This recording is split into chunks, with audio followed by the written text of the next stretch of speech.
하나님 말씀 보겠습니다. 창세기 32장 20절로 28절 말씀입니다. 창세기 32장 20절로 28절 말씀, 저와 여러분이 한 절씩 교독하겠습니다. 또 너희는 말하기를 주의 종 야곱이 우리 뒤에 있다 하라 하니, 이는 야곱이 말하기를 내가 내 앞에 보내는 예물로 형의 감정을 푼 후에 대면하면 형이 혹시 나를 받아주리라 함이었더라.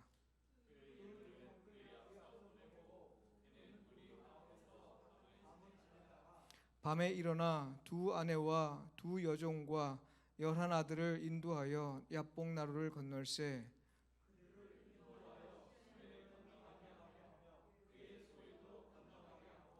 야곱은 홀로 남았더니 어떤 사람이 날이 새도록 야곱과 씨름하다가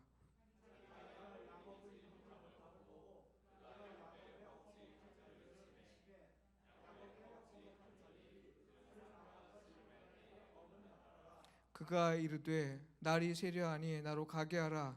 야곱이 이르되 당신이 내게 축복하지 아니하면 가게 하지 아니하겠나이다.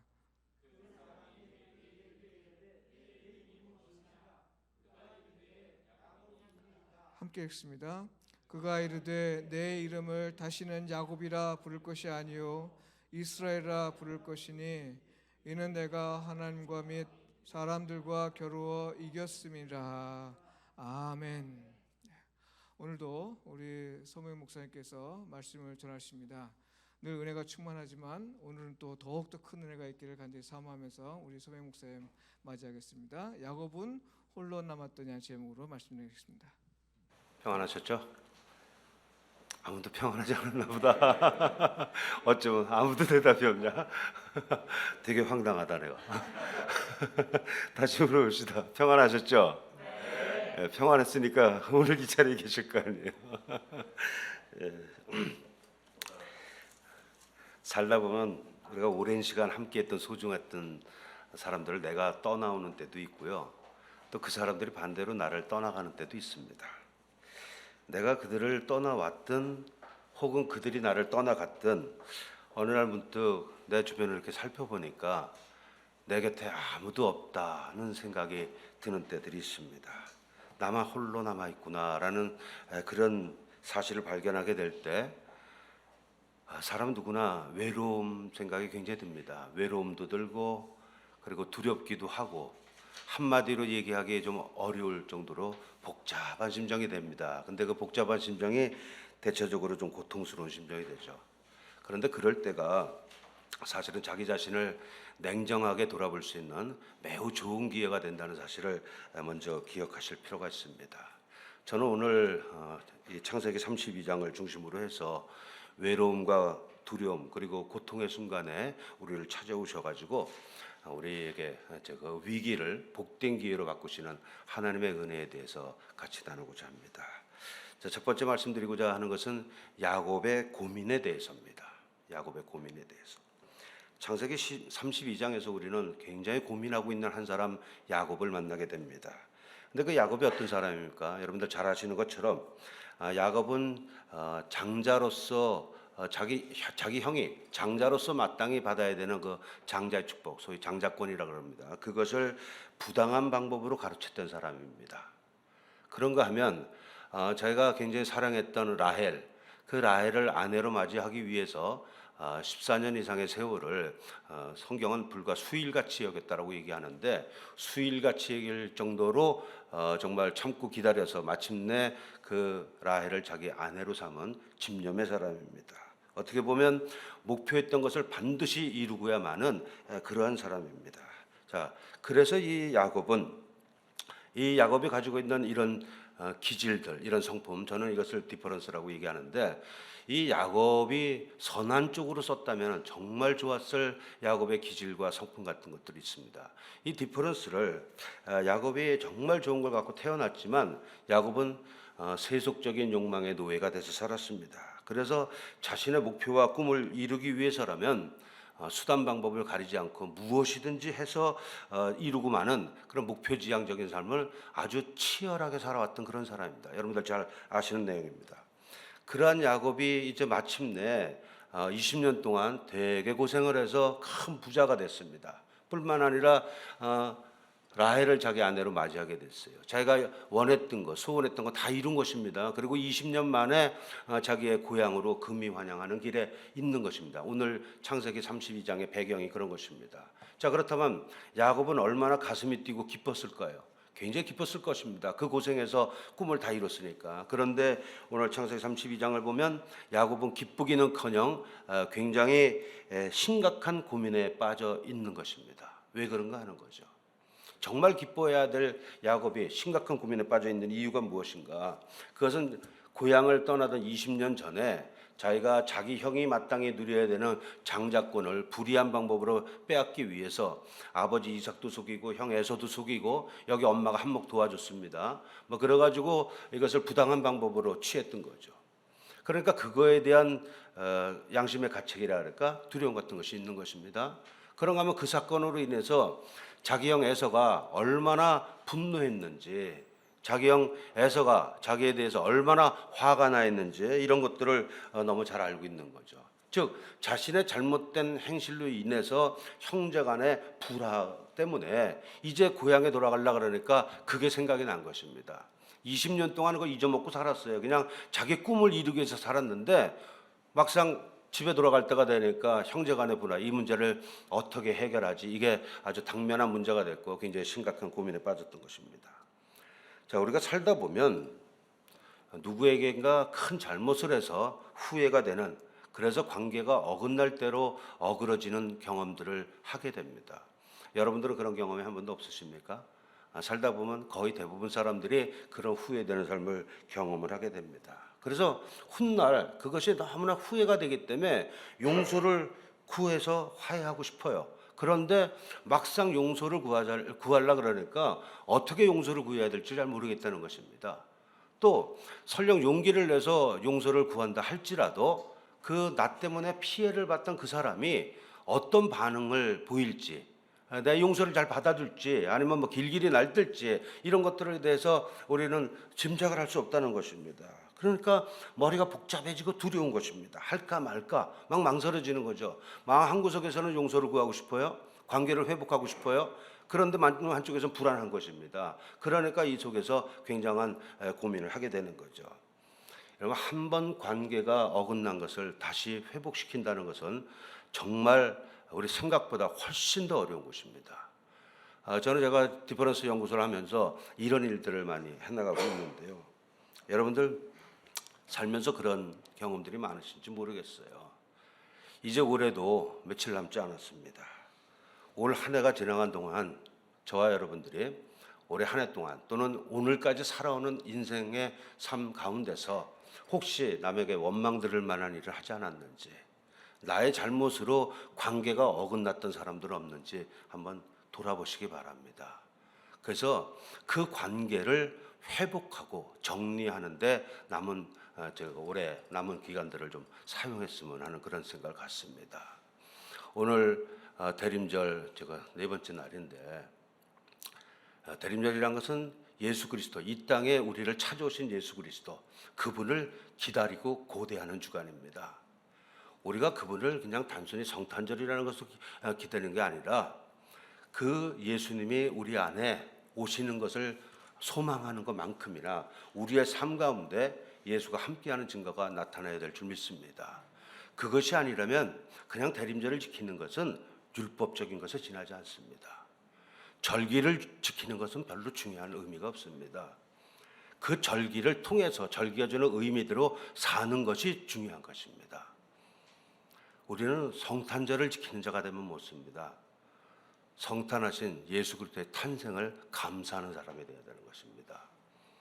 우리는 부활절을 지키는 자가 아니라 부활하신 예수 그리스도를 감사해야 되는 것입니다. 아멘 되십니까? 여러분, 대림절을 맞아서 특히 한 해가 지나가면서 한 해를 정리하는 데 있어서 무엇보다도 나의 잘못으로 인해서 나하고 관계가 어그러진 사람이 있다면 그것을 여러분들이 정말 다시 회복시키는 그런 시간으로 삼는다면 주님이 얼마나 기뻐하실까 이런 생각을 합니다. 그런 저와 여러분들 되시기 바랍니다. 자, 두 번째 말씀드리고자 하는 것은 야곱의 처신입니다. 처음에 저는 야곱의 고민에 대해서 말씀드렸습니다. 야곱이 어떤 고민을 왜 하고 있는가? 그리고 이제 두 번째로 야곱의 처신. 야곱은 이런 고민 속에서 어떻게 처신했는가라는 것입니다. 여러분은 야곱이 형 에서와의 화해를 위해서 가장 먼저 했어야 되는 일이 무엇이라고 생각하십니까? 가장 먼저 해야 되는 거.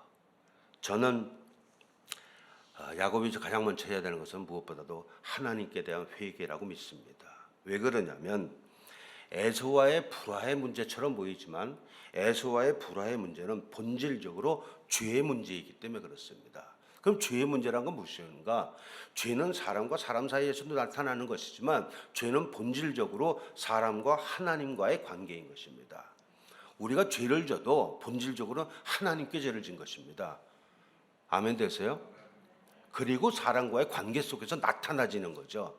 그래서 죄는 본질적으로 하나님과의 관계입니다. 그래서 야곱은 형 에서와의 화해를 하기 위해서 무엇보다도 먼저 하나님 앞에 나가서 자신의 죄악된 마음, 그것으로 인해서 잘못 나온 그런 행실을 회개함으로써 하나님으로부터 먼저 용서를 받는 것이 넘버원 프라이어리티입니다. 아멘이시죠? 첫 번째 그걸 해야 되는 거예요. 그 다음에는 무엇을 해야 되는가? 이제 하나님께 용서를 구하고 받았다면 이제 하나님 앞에 자기 자신을 전폭적으로 의탁하는 것입니다. 하나님께 맡긴다는 것입니다. 내가 어떻게 됐든 하나님의 뜻대로 하옵소서 이런 얘기예요.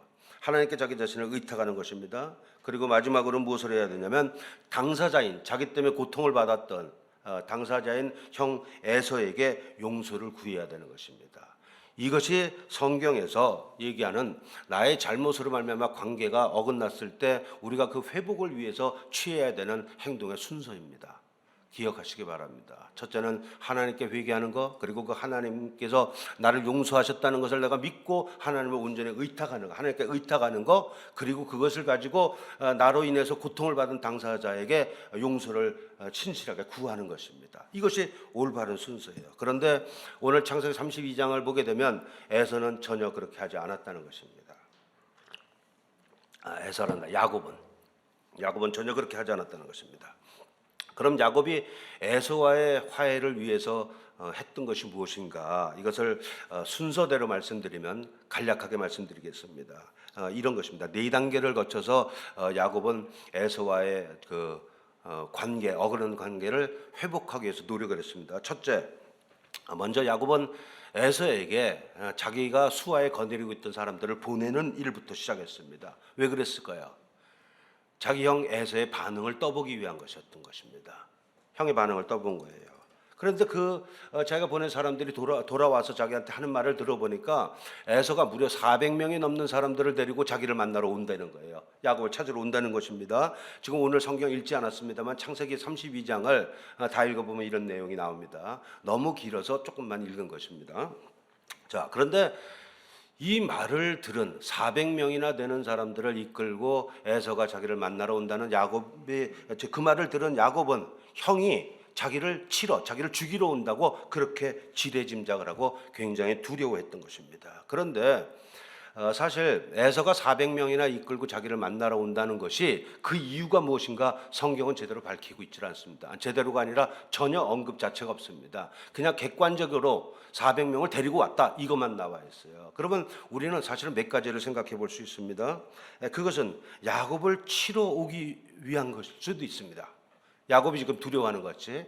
그런가 하면 20년 동안 보지 못했던 동생 야곱이 이제 성공해서 돌아온다니까 야곱을 환영하기 위해서 나왔을 수도 있어요. 사실 에서는 신앙적으로는 그렇지 않지만 인간적으로 꽤 괜찮은 사람입니다. 어떻게 여러분들 보시는지 모르겠어요. 성경을 잘 보십시오. 야곱보다 에서가 훨씬 인간성이 괜찮은 사람이에요. 훨씬 괜찮습니다. 그냥 괜찮아도 그냥 괜찮은 정도가 아니라 훨씬 괜찮은 사람이에요.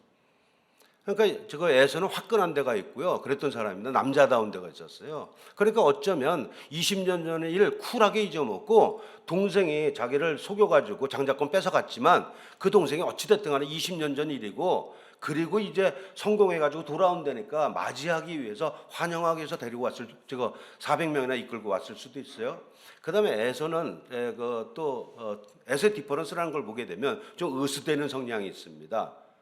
과시하려는 성향이었어요. 그러니까 자기 동생이 20년 만에 큰 성공을 해서 돌아온다니까 자기도 꿀리지 않으려고 자기도 야 너만 그런 줄 알아? 나도 400명이나 되는 부하들이 있어. 이런 거 보여주기 위해서 자신을 과시하기 위해서 많은 사람들을 데리고 야곱을 만나러 오는 것일 수도 있다는 것입니다. 성경은 이것에 대해서 이런 방구 얘기를 하잖아요. 왜?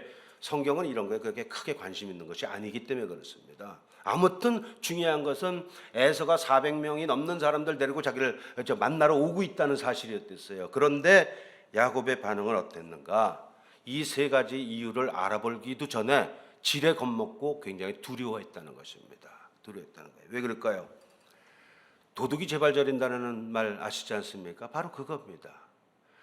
잠언 28장 1절을 보면 재미난 말씀이 있습니다. 악인은 쫓아오는 자가 없어도 도망한다. 악인은 쫓아오는 자가 없어도 도망하나 의인은 사자같이 담대하니라. 양심에 화인 맞은 자가 아니라면 사람은 누구나 죄를 짓게 되면 자유함이 사라지는 것입니다. 자유하지가 않아요. 그리고 두려움이 엄습해 오는 것입니다. 언제 자기가 죄값 받을지 몰라. 이것이 마음의 깊은 데서부터 스멀스멀 올라오게 돼 있는 것입니다. 그러지 않은 사람은 양심에 화인 맞은 자입니다. 그러니까 야곱은 자기의 지은 죄가 있으니까 뒤가 구린 거죠. 그러니까 지레짐작하고 형이 날 죽이러 오는구나 이렇게 생각했다는 것입니다. 놀랐어요. 그러고 나서 곧바로 야곱은 두 번째 조치를 취합니다. 그것이 읽지 않았습니다만 7절과 8절 내용입니다. 제가 읽어드릴게요. 야곱이 심히 두렵고 답답하여 자기와 함께한 동행자와 양과 소와 낙타를 두 떼로 나누고 이르되 에서가 와서 한 떼를 치면 남은 떼는 피하리라 이렇게 했습니다. 자, 지금 야곱의 관심이 여러분들 지금 이렇게 두 번째 조치를 취하는 자기의 모든 소유를 둘로 나눈 것입니다. 그래서 한 떼를 치면 한 떼는 도망가자 이렇게 이제 계획을 세운 거예요. 자, 야곱의 관심이 형 에서와의 오래된 불화를 화목해 만드는 그런 화해에 있습니까? 자기가 자기의 소유, 자기 재산의 안전에 있습니까? 지금 야곱의 관심은 화해에 있지 않아요. 사실은 자기와 자기 소유의 안전에 있는 것입니다. 그래서 자기의 소유물을 둘로 나눠가지고 나누도록 조치를 했어요.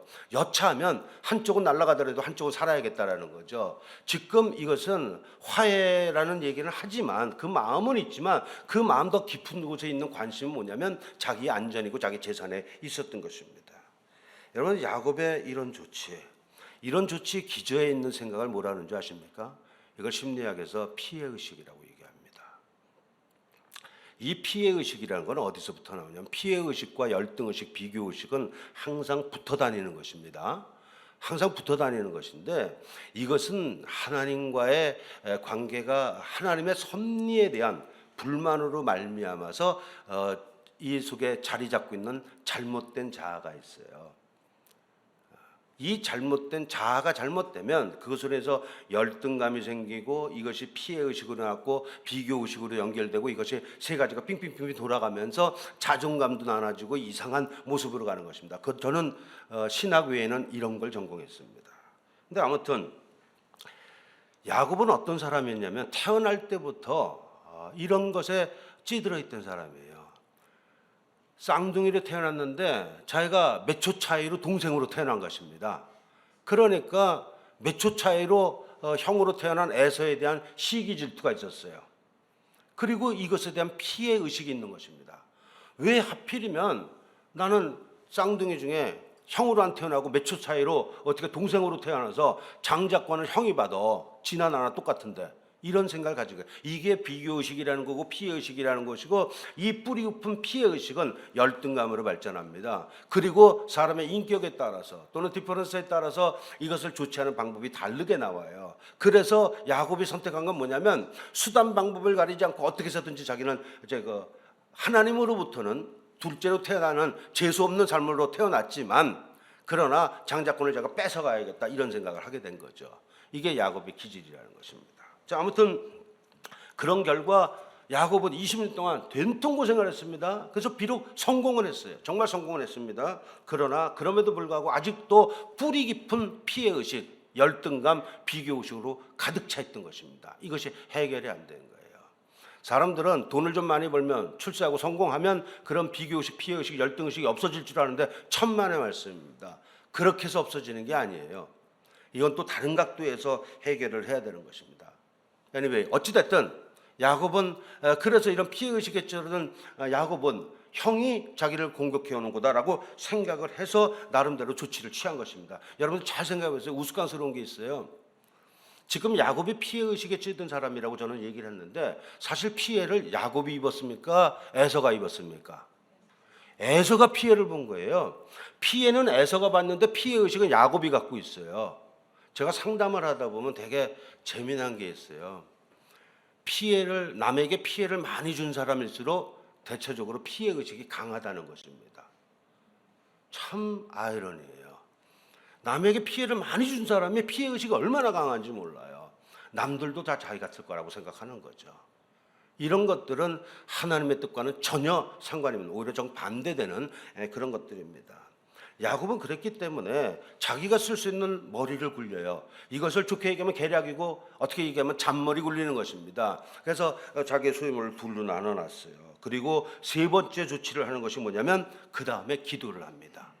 세 번째, 에서의 손에서 자기를 구해달라고 기도를 해요. 그것이 11절 말씀입니다.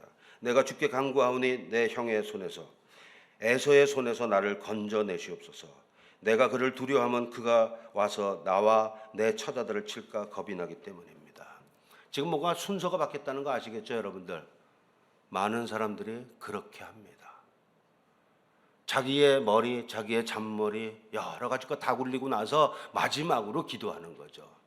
그건 출발이 잘못됐어요. 첫 단추가 잘못 껴진 것입니다. 그리고 안 되면 왜 안 된 거지? 이렇게 생각합니다. 시작이 잘못됐기 때문에 그렇다는 것을 우리가 기억할 필요가 있습니다.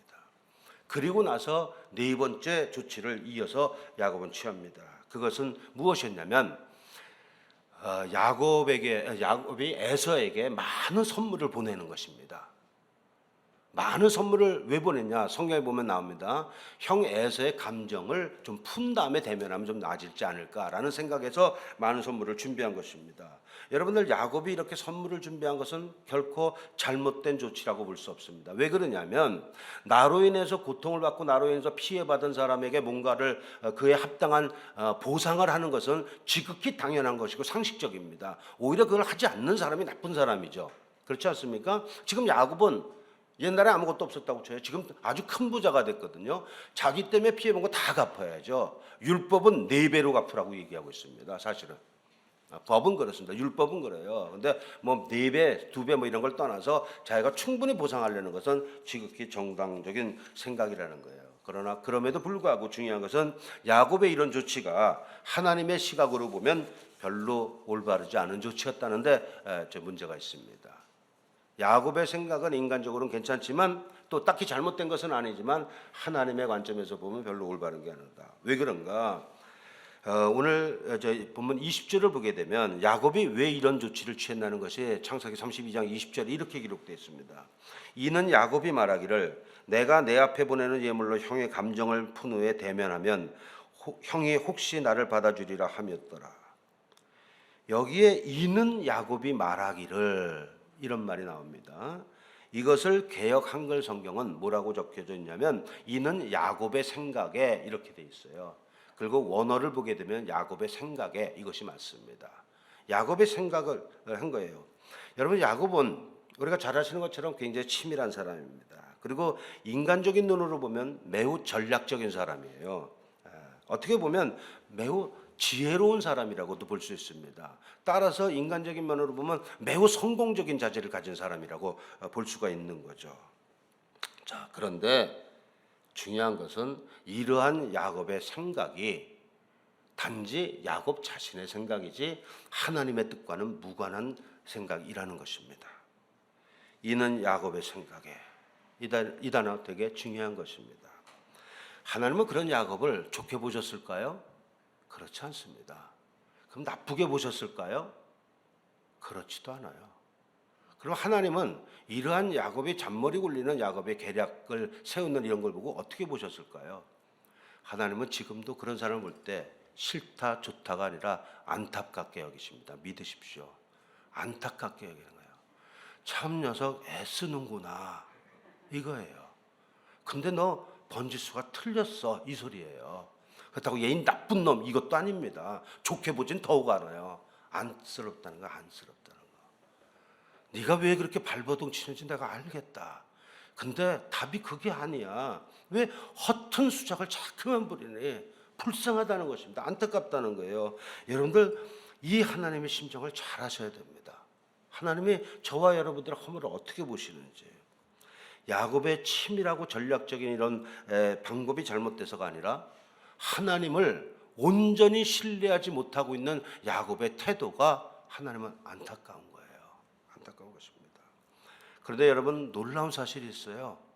결국 에서는 야곱을 용서합니다. 야곱이 형 에서의 용서를 받았어요. 자, 그렇다면 여러분들 혹시 야곱이 형 에서의 용서를 받은 것이 야곱의 전략이 먹혀들었기 때문이라고 생각하십니까? 만일 그렇게 생각하는 분이라면 성경을 너무나 잘못 보는 것입니다. 아까 서지사님 기도하실 때 성경에 대한 올바른 해석과 이런 기도를 하셔갖고 참 제가 아멘 했습니다. 성경을 제대로 볼 수가 있어야 돼요. 야곱이 그러한 인간적인 머리를 써서 썼음에도 불구하고 하나님은 안타깝게 생각하셨는데 그러나 야곱은 형 에서의 용서를 받아냈다는 거예요. 이것은 야곱의 전략에 먹혀 들어간 것을 얘기하는 것이 아니라 그럼에도 불구하고 안타깝지만 야곱을 사랑하시고 야곱의 형편없는 삶에도 불구하고 야곱을 사랑하시고 야곱을 불쌍히 여기신 하나님의 은혜가 그를 도왔기 때문이라는 사실을 믿으시기 바랍니다. 잠언 16장 9절은 이와 같이 얘기합니다. 사람의 마음으로 자기 길을 계획할지라도 그의 걸음을 인도하시는 이는 하나님이시니라. 믿으십니까? 야곱이 아무리 전략을 세우고 아무리 머리를 잘 썼다 할지라도 그 선물을 다 받고 뭐 이게 날 진짜 무시하네 이렇게 생각해서 에서가 오히려 더 죽일 수도 있어요. 제 말 맞죠? 그래서 내가 아무리 머리를 쓰더라도 내가 아무리 노력하더라도 내가 아무리 사업을 잘하려고 발버둥을 친다 할지라도 얼마든지 망할 수 있어요. 성공할 수 있는 일 퍼센티지보다 망할 수 있는 일이 훨씬 더 많은 것입니다. 제 말 공감하십니까? 그런데도 불구하고 하나님께서 우리를 사랑하시는 거예요. 그래서 그 전략이 좋아서가 아니라 하나님이 그를 사랑하시는 그 은혜가 그를 형의 용서를 받아낼 수 있도록 결과화했다는 것입니다. 미련한 사람은 이때도 자기의 전략 때문인 걸로 착각합니다. 그러나 아직도 훨씬 더 고생해야 되는 사람인 거예요. 아직 먼 사람인 것입니다. 우리는 기도할 때 대체적으로 이렇게 기도하는 경우가 많습니다. 하나님, 나 이거 정말 필요하거든요. 이 기도 꼭 좀 도와주세요. 이거 좀 이뤄주세요. 라고 해서 자기가 원하는 바를 성취되기를 원해서만 기도하는 경우가 굉장히 많습니다. 그런데 그런 기도가 딱히 잘못된 기도라고 볼 수는 없지만 최소한 성숙한 기도는 아닙니다. 성숙한 기도는 아니에요. 성숙한 기도라는 것은 나의 계획대로 하나님께서 축복해달라는 요청이 아니고 나는 이런 소원을 가지고 있지만 하나님의 뜻에 합당하도록 하나님께서 역사하여 주옵소서. 나는 하나님께 모든 것을 맡깁니다. 나의 뜻은 이렇지만 하나님의 뜻을 이루어 달라고 기도하는 것이 성숙한 기도입니다. 그리고 기도는 그래야 되는 것입니다. 저는 저와 여러분들의 기도가 언제나 이러한 성숙한 기도가 되길 바랍니다. 그리고 저와 여러분들이 취하는 조치가 정말 하나님의 뜻에 부합되는 조치가 되기를 주의 이름으로 축원합니다. 야곱의 조치는 이런 면에서 매우 잘못되었다라는 것입니다. 자, 마지막으로 드리고자 하는 것은 홀로 남은 야곱을 찾아오신 하나님에 대해서 생각해 보고자 합니다. 야곱은 그의 계획대로 자기가 사랑하는 모든 가족들, 자기 많은 소유들을 다 두 대로 나눴습니다. 그리고 먼저 계획대로 보냈어요. 그리고 다 보내고 나니까 달랑 자기 혼자 남은 것입니다. 마침내 홀로 남은 거예요.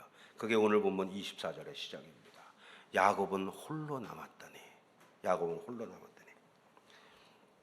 야곱이 맞이한 온 세상에 마치 사람이라고는 아무도 없이 자기만 달랑 남아있는 것 같이 느껴지는 이 순간, 이 순간을 절대 고독의 순간이라고 얘기합니다. 절대 고독이라는 거예요. 절대 고독.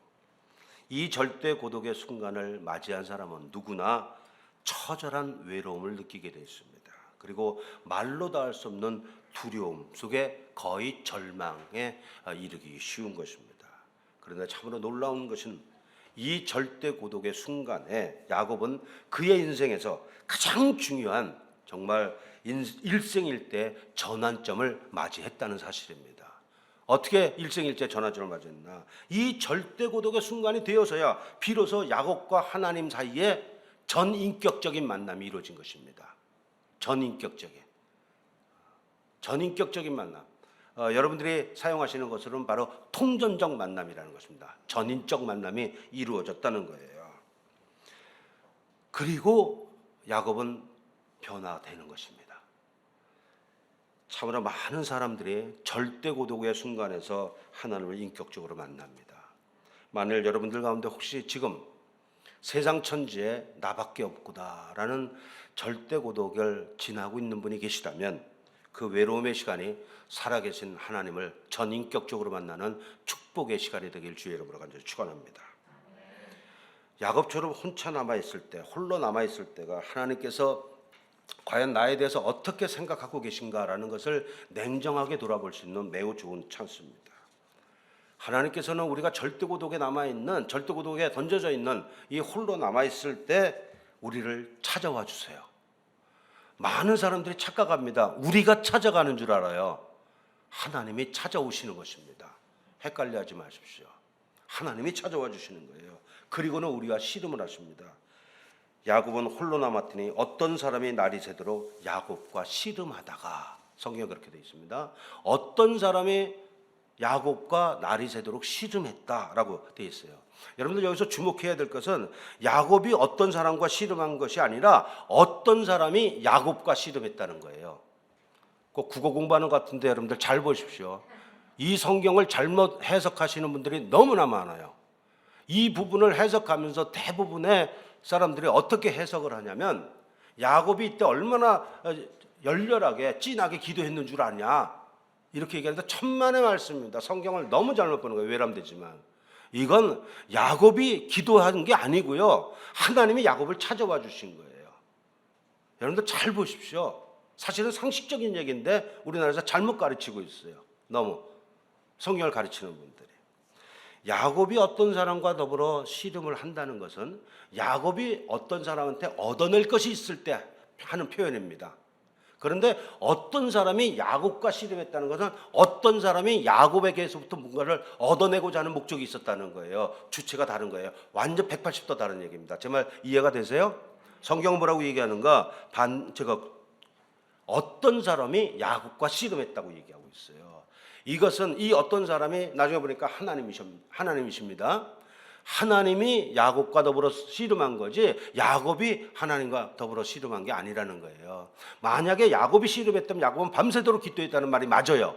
그런데 성경은 절대 실수하지 않는 성경은 그렇게 얘기하지 않습니다. 어떤 사람이 야곱과 더불어 밤이 새도록 씨름했다는 거예요. 하나님이 찾아와 주신 것을 얘기하는 것입니다. 야곱이 찾아간 것이 아니라. 여러분 믿으십시오. 절대 고독의 순간에 놓여 있는 그런 삶에 우리가 던져질 때가 있습니다. 우리가 찾아가는 것 같지만 하나님이 찾아오세요. 인류의 죄악 속에 저주받아 죽을 수밖에 없는 그런 처지였어요. 우리가 하나님 예수님을 찾아간 게 아니라 주님이 찾아오셨어요. 그게 성탄절인 것입니다. 그거 기다리는 게 대림절이라는 거예요. 바로 하셔야 됩니다. 우리가 뭘 찾아가요? 하나님 찾아오셨지. 아멘 되십니까? 그 잘못된 생각에서 벗어나셔야 돼요. 자칫하면 자기가 대세 공로가 있는 줄 알아요. 공로는 무슨 공로가 있어요. 하나님이 하신 것이지. 정말 교만해지면 못 쓰는 것입니다. 자, 그러면 지금 성경은 어떤 사람이 야곱과 더불어 씨름했다는데 어떤 사람이, 즉 하나님이 왜, 무엇 때문에, 어떤 목적으로 야곱과 씨름하는 거예요. 어떤 목적으로 씨름했나? 밤이 새도록. 그것은 야곱이 그동안 자기 스스로 꽤나 대단한 사람일로 생각하고 살아왔던 것입니다. 그런데 실상은 야곱이 얼마나 형편없고 무가치하고 무기력한 자라는가라는 것을 바로 깨닫게 하기 위해서 하나님이 찾아오신 것입니다. 야곱은 세상적으로 보면 매우 성공적인 사람이었습니다. 그러니까 자신감을 가질 만해요. 그러니까 자기가 하나님 없어도 얼마든지 살 수 있는 사람이었댔어요. 자기 머리 쓰는 거 가지고 자기 노력 가지고 다 이뤘으니까. 그래서 강한 자아가 형성이 됐던 것입니다. 비교의식과 피계의식의 정반대로 반대급부적으로 생긴 것이 이런 자부심이라는 거예요. 이것이 놀랍게도 열등감과 일치가 되고 있다는 걸 여러분들 잘 보셔야 돼요. 심리학적인 얘기인데 아무튼 그렇다는 것입니다. 그 마음 깊은 곳에는 우월감이 아니라 열등감이라는 거예요. 열등감이라는 것입니다. 자, 어찌됐든 간에 하나님께서는 겉으로 보기에는 굉장히 성공적이었던 야곱이 착각하고 있는 거, 지가 대단한 게 아니라 너 별 볼 일 없는 자야. 너 얼마나 무기력한 줄 아니? 네가 스스로 버텼던 것이 그거 아무런 별 볼 일 없는 거야. 이거를 알려주기 위해서 찾아오신 거예요. 다시 얘기하면 야곱의 자아를 깨트리는 것이 하나님이 야곱을 찾아오신 목적이었다는 것입니다. 야곱은 자기가 홀로 남겨지기 전까지는 인생을 살아가는 내내 자신의 계략, 자신의 노력, 자신의 열정 이런 걸 의지해서 살아왔습니다. 뿐만 아니라 그 결과 승승장구였어요. 당연히 하나님 없이도 늘 살아갈 수 있는 사람이었댔어요. 그래서 야곱은 정말 급한 때가 아니면 기도해 본 적이 없어요. 죽을 때 돼야지만 기도했던 사람이에요. 하나님과 무관한 삶을 살았던 것입니다. 그런데 그랬던 그가 자기 주변 사람들 다 떠내보내고 재산도 다 떠내보내고 나서 절대 고독 속에 던져지니까 비로소 자기를 돌아보기 시작하는 거예요. 자기를 돌아보기 시작하는데도 아직도 이 야곱 안에 있었던 고집스러운 자아가 얼마나 강한지 자기가 무가치하다는 것은 생각 못하고 여전히 머리만 굴리고 있는 자신을 보게 되는 것입니다. 하나님이 견디다 이놈이 언제 철드나 견디다 안 되겠으니까 하나님이 찾아오신 것입니다. 그래서 이 고집스러운 자아를 깨고 계시는 거예요. 그런데 이 야곱에게 있었던 고집스러운 자기 자아는 여간에서 깨지지 않는 것입니다. 그래서 하나님께서는 보다 안 되니까 마지막으로 야곱의 가장 약한 부분을 내리치셨어요. 그것이 허벅지 관절을 친 것입니다. 25절 봅니다. 자기가 야곱을 이기지 못함을 보고 그가 야곱의 허벅지 관절을 치매 야곱의 허벅지 관절이 그 사람과 씨름할 때 어긋났더라. 여기에 자기가 야곱을 이기지 못함을 보고 라는 말 때문에 또 사람들이 오해를 합니다. 야곱이 하나님을 이긴 줄 알아요. 여러분들 이 말이 되는 얘기입니까? 만일 그렇게 해석한다면 어떻게 인간이 하나님과 겨뤄서 이기겠어요? 말이 안 되는 얘기인데 이걸 천연도스럽게 그렇게 해석하는 분들이 있어서 안타깝습니다.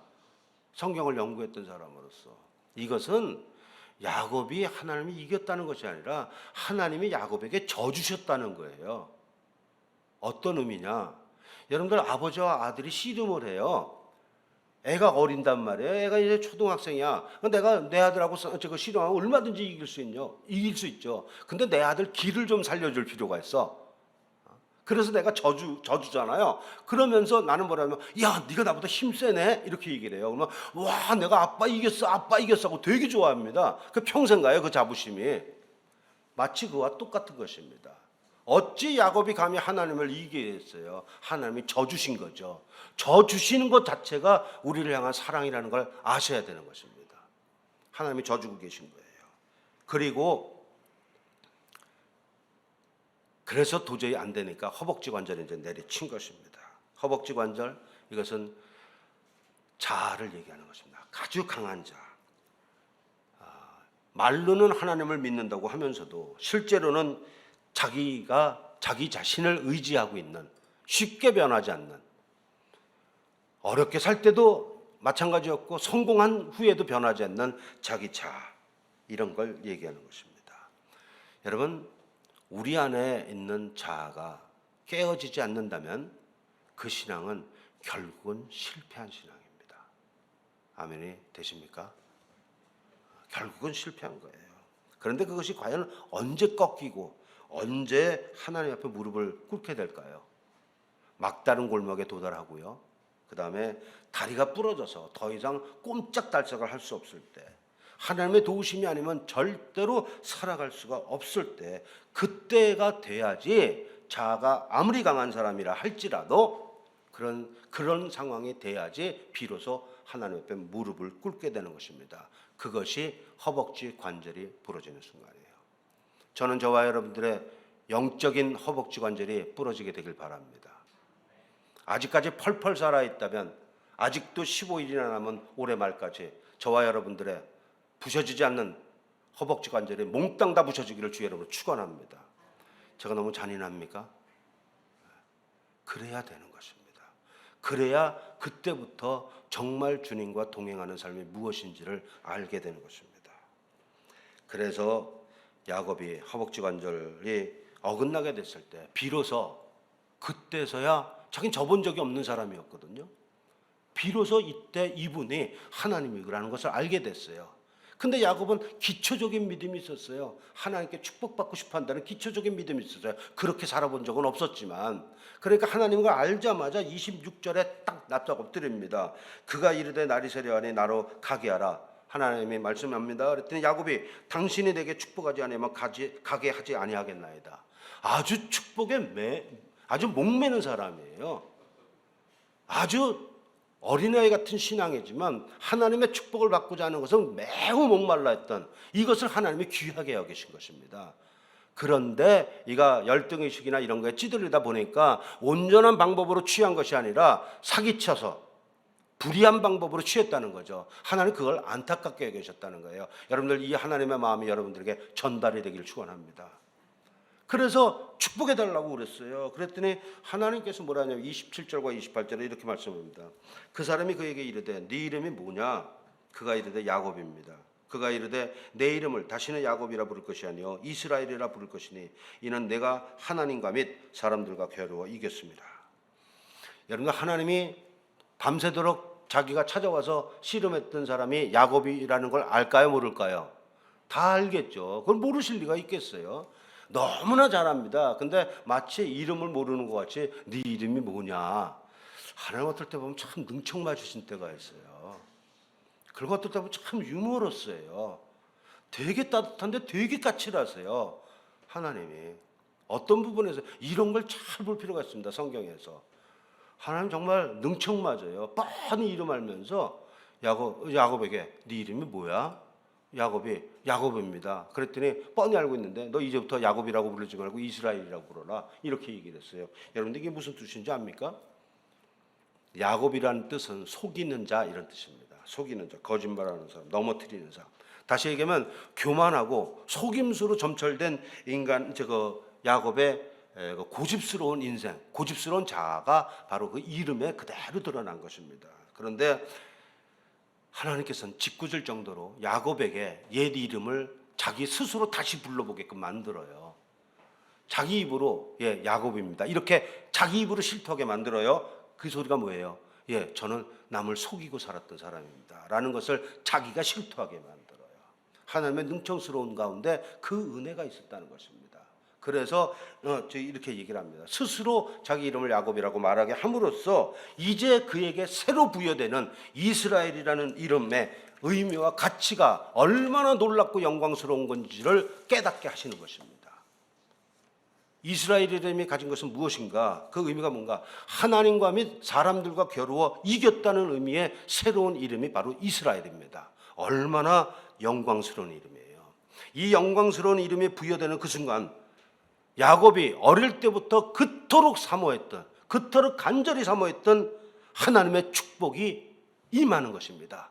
근데 그는 육적으로 장자가 아니었어요. 이제 영적 장자의 축복권이 그에게 임하는 거예요. 참 하나님 놀라운 분이십니다. 이 사기꾼 같고 자기밖에 몰랐던, 자기 머리 쓰고 자기가 열정적으로 노력하는 것 때문에 승승장구했지만 그러나 피해의식에 시달렸던 그 야곱을 혼내주기보다 불쌍하게 여기신 거예요. 그가 너무 고민하고 있으니까 이제 하나님이 직접 찾아와요. 그리고 져줘요. 그리고 그에게 축복합니다. 그렇게 원했던 거, 사기치면서 별짓을 하려고 해도 장자의 축복을 제대로 누리지도 못했는데 이제 그가 영적 장자의 축복이 부여받고 있다는 것입니다. 할렐루야. 이런 분이 하나님이세요. 그분이 저와 여러분들의 아버지십니다. 믿으십니까? 저와 여러분들이 아무리 잘못하고 엉망이라 할지라도 하나님은 이 안에 있는 중심을 보시는 분이에요. 우리를 외모로 대하지 않고. 우리는 형편없지만 그러나 그럼에도 불구하고 우리가 하나님을 사모하고 하나님의 축복을 바라는 그런 것이 있다면 하나님은 잘했다는 것이 아니라 마침내 승리하도록 만들어 주신다는 것입니다. 그래서 자신의 계량만을 믿고 자기 욕심대로 살아온 야곱이 마침내 믿음의 승리자 이스라엘로 바뀌게 된 것입니다. 야곱의 인생에 있어서 가장 놀라운 역사의 전환점, 가장 놀라운 축복의 순간이 언제 일어났는가?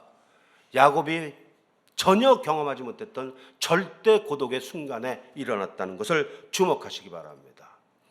모든 것을 합력해서 선을 이루시는 하나님, 우리의 힘이 되시고 우리의 피할 바위가 되시는 하나님의 놀라운 은혜와 축복은 언제나 가장 어둡고 가장 힘든 순간에 찾아온다는 사실을 잊지 마시기 바랍니다. 온 국민이 지금 코로나 때문에 힘들어요. 온 나라가 힘듭니다. 여러분들 개인적으로도 굉장히 힘들 수 있어요. 지금 어두운 터널을 지나고 계십니까? 지금이 하나님께서 찾아오시는 순간이라는 사실을 믿으십시오. 그래서 이 연말에 이렇게 고통스러울 때 우리가 무엇을 해야 되는지, 특별히 나로 인해서 고통받은 이웃은 없는지, 내가 이분은 사랑을 한다고 하면서도 사실은 나 때문에 고통받고 상처받은 사람은 없는지, 이런 걸 돌아봐야 된다는 것입니다. 저는 목회를 오랫동안 하면서 또 상담 사역을 지금 오랫동안 하면서 수많은 사람들을 상담해요. 근데 놀라운 사실 하나가 있습니다. 미국에서 오랫동안 목회를 했을 때나 지금 상담 사역을 오랫동안 하고 있는 지금이나 저를 찾아와서 저희가 이렇게 상처 준 사람이 있어요. 그 사람 때문에 너무 힘들어요 라는 사람은 매일 보지만, 저는 이렇게 남에게 상처를 줬어요. 내 아내에게 이렇게 상처를 줬어요. 내 남편을 이렇게 상처를 줬어요. 내 자식에게 이렇게 상처를 줬어요. 나 이거 어떻게 하면 좋죠? 라고 얘기하는 사람은 죄송하게도 한 명도 못 만나봤어요. 세상에 상처 준 놈이 있으니까 상처 받은 놈이 있을 거 아니에요. 놈이라 해서 죄송합니다. 어떻게 세상에 상처 받은 놈들만 있고 상처 준 놈은 한 명도 없냐고요. 크리스찬 중에서도 여러분들 상처 받은 거 그만 생각하시고 상처 준 거에 좀 집중하시기 바랍니다. 적어도 연말까지. 아멘 되세요? 그래서 하나님 앞에 먼저 하나님과의 관계를 바로 세우시기 바랍니다. 그리고 그 사람과의 관계를 회복하시기 바랍니다. 가장 놀라운 축복은 어둡고 힘든 절대 고독의 순간에 찾아온다는 사실을 잊지 마시고, 고통과 시련 중에서도 소망과 믿음을 굳게 붙드시는 여러분들 되시기 바랍니다. 그래서 믿음으로 승리하십시오. 그래서 다시는 저와 여러분들이 야곱으로 살지 말고 이스라엘로 살아서 하나님께 영광 돌리는 그러한 정말 복되고 귀한 성도님들 되시기를 주의 이름으로 간절히 축원합니다. 우리 찬양 드립시다. 찬양 드리고 같이 기도하는 시간을 갖겠습니다.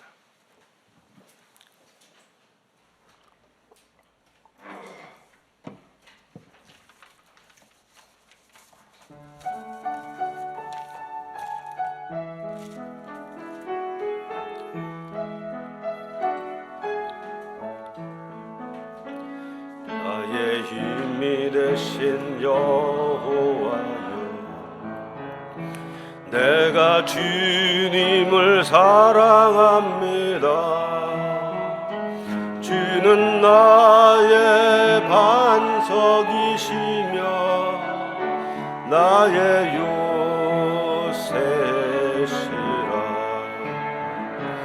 주는 나를 건지시는 나의 주, 나의 하나님, 나의 피할 바위시요 나의 방패시라. 나의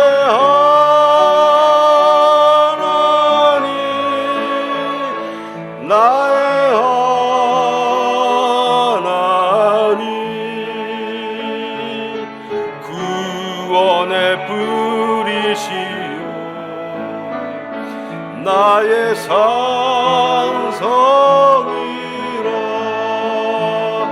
나의 하나님,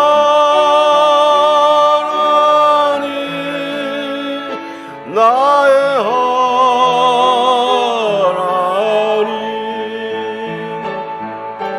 그는 나의 여호와, 나의 구세 하나님 나의 하나님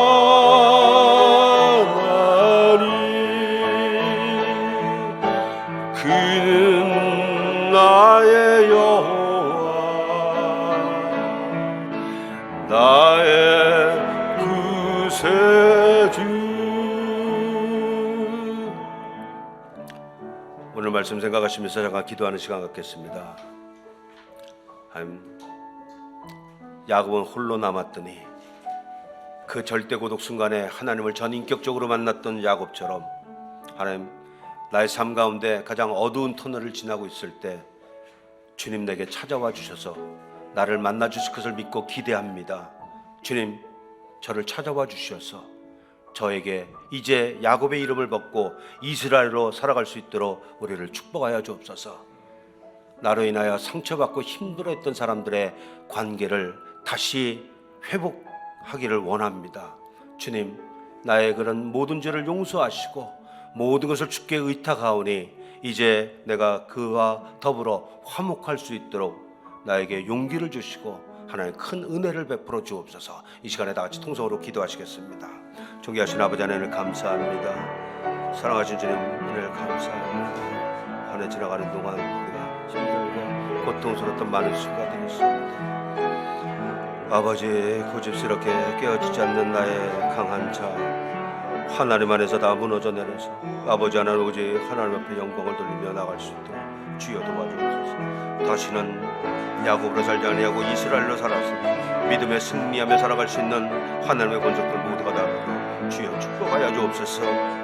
살아오면서 아버지 나로 인하여 고통받은 사람, 나로 인하여 절망한 사람들 얼마나 많습니까? 아버지 그들에게 은혜를 베풀어 주시고 아버지 그들에게 나의 죄를 나의 행실을 용서하여 주시며 아버지 하나님 그들과의 정말 아름다운 화목된 삶을 살 수 있도록 주여 은혜를 베풀어 주옵소서.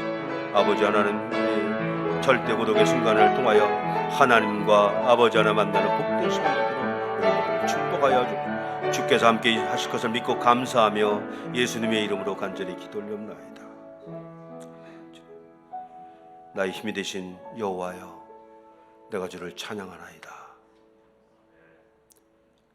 나의 고통의 날에 나의 신음을 들으시고 나의 슬픔의 날에 나를 위로하신 주님, 나의 삶을 돌아보니 그저 상처받고 아파했던 것만 기억했지 상처를 주고 남을 아프게 했던 걸 돌아보지 못한 나의 이기심과 자기중심적인 생각과 나의 못난 것들을 용서하여 주옵소서. 나로 인하여 고통받고 나로 인하여 힘들었던 그에게 했던 모든 죄악된 행실이 하나님 앞에 지은 죄인 것을 고백합니다. 아버지, 나의 죄를 용서하여 주시고 이제 하나님께 온전히 나의 모든 것을 의탁하오니 나로 인하여 고통받은 사람들, 그들과의 관계가 무너졌던 관계가 전부 회복되는 역사를 허락하여 주시옵소서. 아버지 하나님 앞에 나갈 때마다 주여 부끄러운 마음으로 나갑니다. 올해 한 해 지나가는 동안 벌써 2년째 너무나 어둡고 절망적인 터널 속에 온 국민, 온 세계가 빠져 있습니다. 그러나 아버지 하나님, 이러한 절대 고독, 절대 힘든 이런 어둡고 힘든 터널이 주께서 우리에게 찾아오시는, 우리를 전인격적으로 만나주시는 귀한 순간인 것을 믿고 감사드립니다. 아버지, 저에게 찾아와 주옵소서. 그리하여 다시는 우리가 야곱으로 살지 않게 하시고 이스라엘로 살아서 하나님께 영광을 돌리는 복된 하나님의 백성들 다 되도록 축복하여 주시옵소서. 주께서 함께 하실 것을 믿고 감사하며 예수님의 이름으로 간절히 축복하며 기도 올렸나이다.